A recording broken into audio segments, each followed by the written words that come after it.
The Gloriana set by ThebeMoon, read by LMX Mabella. Chapter 13. Charm. Hermione frowned at the open scroll in her hands. Continued secret meetings in abandoned classrooms would completely undermine her Malfoy management strategy. Fragments of a pro-cons chart floated around in her mind. In the end, she decided to go. Perhaps she could mitigate the risks of extended interaction. She found him lying on the teacher's desk, his robe laid over a chair. Late afternoon sunshine poured through the room's long, narrow Gothic windows. He had his wand out, lightly defacing the high ceiling above with degenerate runes. Hermione purposely did not look to see. "You're late," he said, sitting up. A fringe of white blonde hair fell over one eye, and he tossed his head back impatiently. "I just saw the note," she answered. "Why not after dinner?" "Quidditch practice." Hermione nodded, flushing slightly. "It must be on you." She placed her back on the table and tried to look stern. "Empty your pockets, Malfoy." He raised an eyebrow. "Surely you didn't just order me to empty my pockets and let me search your bag. That is an invasion of my privacy. Says the man who dumped out my bag on that very desk." Malfoy scowled. "You were withholding my property, Granger." "You ambushed me with a hidden magical substance," she returned. They glared at each other until Hermione spoke again. "I've chosen my first experimental potion," she said. "Blood magic." He blinked. "Blood magic?" he repeated. Her meaning was clear. She let him help her with the dye mudbloods case. She didn't think he read the message. Malfoy slowly slid off the desk. "Why stop at my pockets, then?" he asked, smiling. "Perhaps you should search my person as well. Seems only fair." Stepping closer, he deftly unspooled his green and silver tie, pulling it off, and Hermione found herself staring. "No!" Hermione cleared her throat. "No!" she repeated in her best McGonagall tone. "That won't be necessary." Malfoy's hand tightened around the tie. Then he tossed it onto the table beside them and emptied his pocket. There wasn't much to see. A wand, a few galleons, a heavy ring. She peered down at the last item. It was a small work of art, silver and onyx, embossed with silver dragons and a large M in the center. The motto on the crest made her skin crawl. Sanctimonia vincit semper. Purity will always conquer. "Why don't you wear it?" she asked, looking up at him. Draco was now the head of the family, since Lucius' life sentence in Azkaban had stripped the elder Malfoy of all titles, rights, and fortune. "Would you?" he asked, his smile gone. He looked away.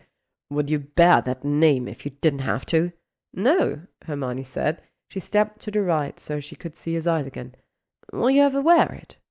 His face was completely shuttered now, his eyes just silvery glass.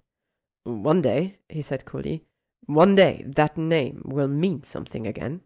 He pocketed the ring, wand, and coins, then set his back on the table before her. Hermione stared at a soft leather bag. It probably cost more than the entire contents of her trunk, thinking about his words. How would Malfoy go about redeeming his family name? Could it even be done? "Well, Granger." Hermione still hesitated, her hand over the bag's silver clasp. What did she expect to find?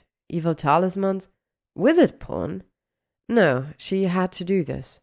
She couldn't risk another go around with that horrid sort of the earth. She gave the bag a quick but thorough search that yielded only schoolbooks, parchment, the close-wrapped codex, empty potion vials, quills, ink, and to her amusement, a small silver hand mirror. "Will I be subjected to this every time we meet?" Malfoy asked coldly. "No," she sighed. She had to trust him a little, or give the whole idea up. Malfoy repacked his bag with a flick of his wand, leaving only the wrapped codex. He sat down before it, and Hermione took a chair beside him. She gasped as he unwound the cloth. The book was just as intricate and beautiful as she remembered. "This should be in—" "Don't start, Granger," he said. "It's a book, not a house elf. You're not going to free it." "But to carry it around, stuffed in your bag." "It's my manuscript, and I can use it to paper my bedroom if I want. Shall we get on with it?" He opened the book, revealing an illuminate page filled with glowing, dancing runes. It was almost hard to read the text, what with the figures waving their cross-hatches like little arms, competing for her attention. "The first part of the book is a rundown of ancient magical lore and a primer on different runic languages," said Malfoy, sounding very much the pedantic professor. "The second part is a history of great magical deeds." "What is this?" Hermione asked, tracing a strip of runes along the bottom of the page with her finger, careful not to touch the vellum. "Musical notations," Malfoy said. Hermione stared at him. "What, really? Can we—" As an answer, Malfoy tapped a strip of runes with his wand, and instantly an odd, halting tune began to play, slow and sad. It tugged at her heart. "I think it's a dirge," he murmured. "This codex is dedicated to Wulf the Elder in the year he died." Hermione was enraptured. She couldn't believe she'd almost denied herself this. So the man was a pain. Who cared? "I must study this further," she said. "We should copy it. If you won't learn out the manuscript, you can at least offer Hogwarts a transcription." "No," Malfoy said. "The Ministry has plundered our house enough. That would only encourage another raid. I won't put Mother through that." Hermione sighed and nodded. She'd agreed to do this on his terms, after all. "Fine. How much have you translated?" "Just the first few pages and the primer," Malfoy said. He waved his wand, and pages turned, revealing a sheet with Singer runes paired with delicate pictures, like a children's dictionary. Hermione leaned forward, marveling at the swaying leaves in the sketch of a tree. This book was a wonder. "You were right," she said absently. "Our textbook is all wrong. Get it out of my bag, will you?" She shed her black robe and rolled up her shirt sleeves. Hermione didn't look up when he slid the textbook into her hand, just opened it and clicked her mugger pen. "Look at that," she muttered, scribbling in the textbook. "This dotted variant separates voiceless K from the corresponding voiced consonant G, but the book doesn't even—" Hermione didn't know how long she sat there, puzzling out the discrepancies between the codex and her textbook. She occasionally consulted Malfoy, who lingered nearby for a time, then returned to lying on the desk. But most of her work was brute copying and comparing, slow-going at first, but then she began to see patterns. If the shaft of the T doesn't go over the cross-stroke, then— "Granger!" Contractions in the nasal line signal A following "Granger," but that doesn't correspond with "Granger." Hermione looked up at Malfoy. He was standing beside her, and his hand was over the manuscript, blocking her view of the runes. Annoyed, she pushed his hand, but he wouldn't move it. "Granger, it's almost dinner time." "No, it isn't," she said, still pushing on his hand. Slytherins were certainly intense about their meals. He wrapped the hand around hers. "Granger, you've been muttering over this book for nearly 2 hours. She blinked up at him again and stood reluctantly. Sunlight no longer streamed through the windows, and 1 or 2 lamps had lit themselves in the failing light. Malfoy released her hand and gathered up the manuscript, tucking it into his bag with a few flicks of his wand, then laid his wand on the table. "That was brilliant," Hermione said as she packed her own bag by hand and zipped it shut. "Our Ancient Runes textbook is practically criminal." She walked over to the blackboard and picked up a piece of chalk. "Look at these variants, the sound changes." "No, I won't look," she heard Malfoy say behind her. "No more runes today." "On the shape of the letter con." Hermione trailed off. He was close behind her now, the scent of his cologne mingling with the smell of chalk. One straight line, another curve to meet it. "So?" he said in his ear. His voice was deeper, huskier. "Here we are." Hermione's fingers tightened on her chalk and halted in the act of drawing the rune. "Tell me," Malfoy went on, "have you been thinking of me?" Her cheeks heated, and she could feel a warmth spreading to her neck as posed by her braided hair. That was all the answer Malfoy needed, of course. A large, warm hand slipped up her bare, outstretched forearm and pulled the chalk from her suddenly nerveless fingers. She heard a faint clatter as he tossed the chalk to the floor. "You do think of me, admit it." His breath hitched in her ear. "You want me." She swallowed. "Is that what you tell all the girls?"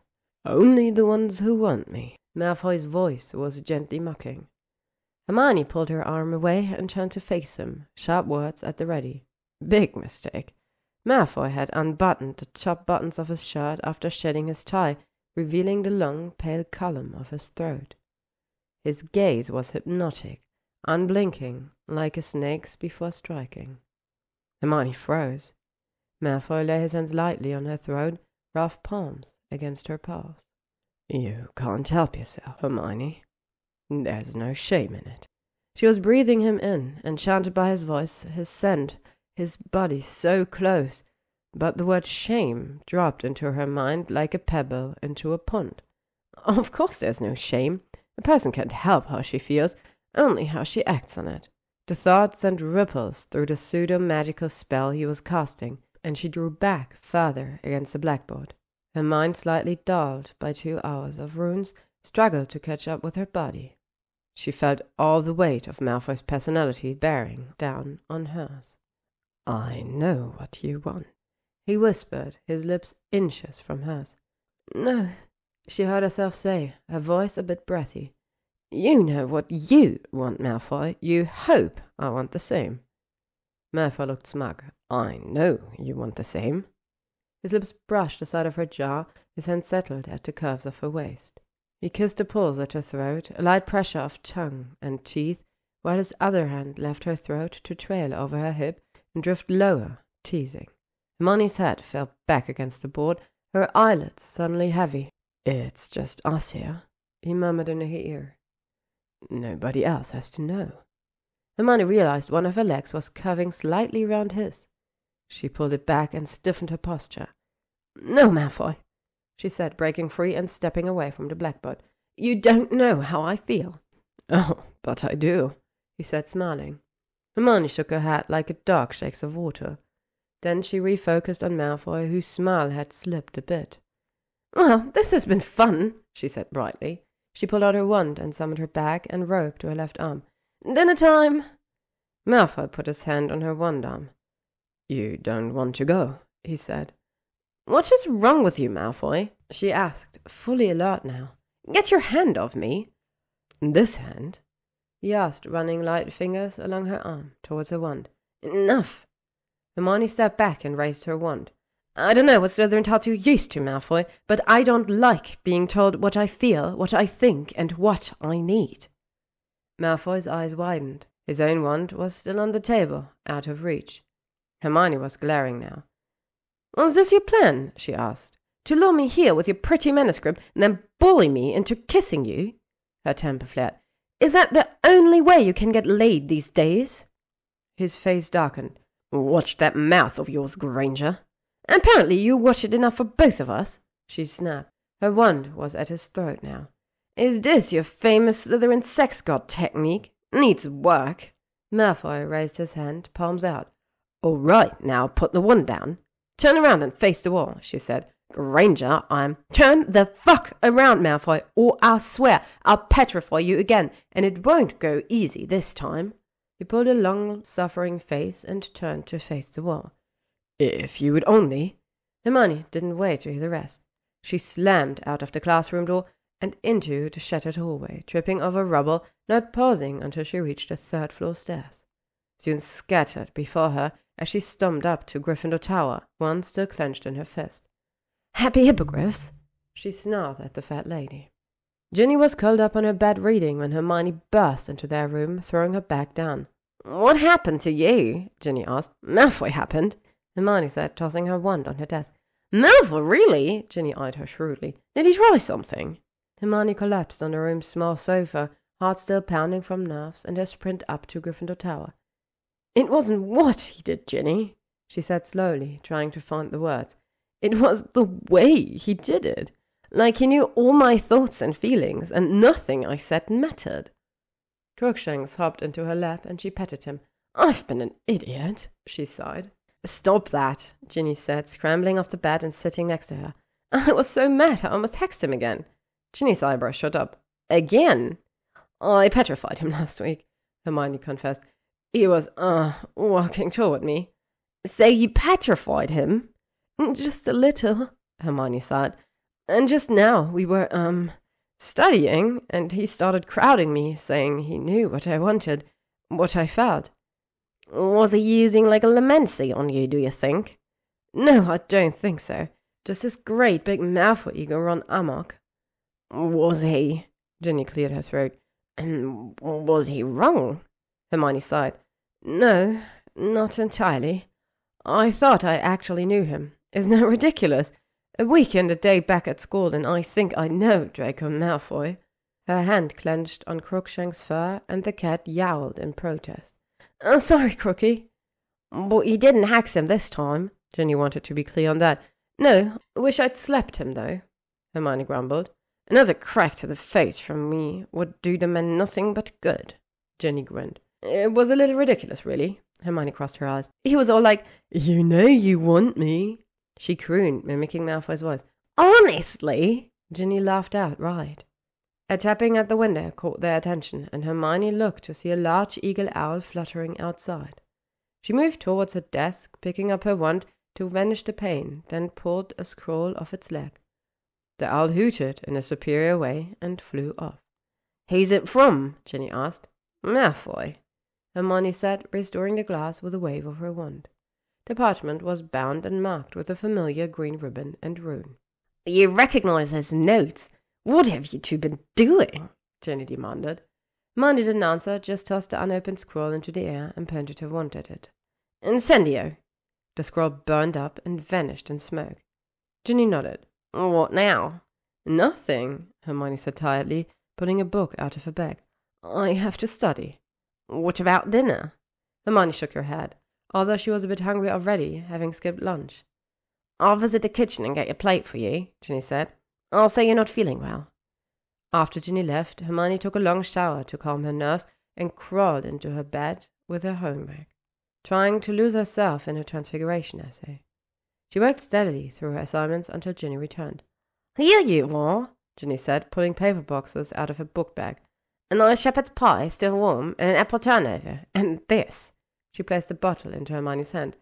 "And the last leftover butterbeer from the party. Healer Ginny's order." "You're a good friend," Hermione said, digging in. Ginny sat on the bed beside her. "Malfoy cornered me in the entrance hall after dinner." Hermione looked up in surprise, mouth full of shepherd's pie. She swallowed and took a gulp of butterbeer. "Was he angry?" "No." Ginny looked thoughtful. "He seemed concerned, upset." Hermione sniffed skeptically. "I told him you burned his note without reading it," Ginny went on. "He really wanted to see you, followed me all the way here. I thought he was going to try to break into the tower." Hermione sighed. The man had truly gone around the bend. "Ron, he came by while I was arguing with the git. Don't worry, Ron didn't hear anything," Ginny reassured her. "Malfoy's presence alone was enough to wind him up." "What did Ron do?" Ginny rolled her eyes. "He started growling, telling Malfoy to get the hell out, accusing him of writing that bloody message. Malfoy stayed pretty calm until Ron told him to stay away from you, that Malfoy wasn't worthy to be in the same space as you. Then Malfoy slammed him against the wall." Hermione gasped. "The fat lady started screaming, and then Peeves showed up and started insulting them both," Ginny continued. "Ron started making these wild swings at Malfoy, and I could tell that Malfoy was pulling his own punches. Probably knew he'd be expelled," Hermione said. "Fighting would violate his probation." "Yeah, anyway, I told Malfoy to get the hell out, and he gave me this look." "Then what?" Hermione asked feebly, imagining some sort of Fenfire spell and Malfoy packing his trunk for Azkaban. Ginny shrugged. "He said, 'Tell her I'm sorry,' and he left." "He said what?" "I know," Ginny shook her head. "I hate to say it, but he sounded sincere." Hermione groaned. "Ron is going to be revolting tomorrow, my fucking hero." She finished the pie and apple turnover and drank a bottle of butterbeer. "What are you going to do?" Ginny asked. "I'm going to bed," Hermione said tiredly, vanishing the boxes and cutlery. She gave Ginny another hug. "Thank you," she whispered. "It'll be okay," Ginny said. "He's just a stupid ferret after all." Lying in her bed, Hermione felt overwhelmingly homesick. She wished her mother would appear with hot chocolate and a hug. She wished she knew what had set Malfoy off like that. He'd been fine, and then he seemed to lose control. She wished she'd been able to study more of the Codex before the Slytherin went sex-crazed. She wished there was another Hogwarts student good enough to help her with her experimental potion.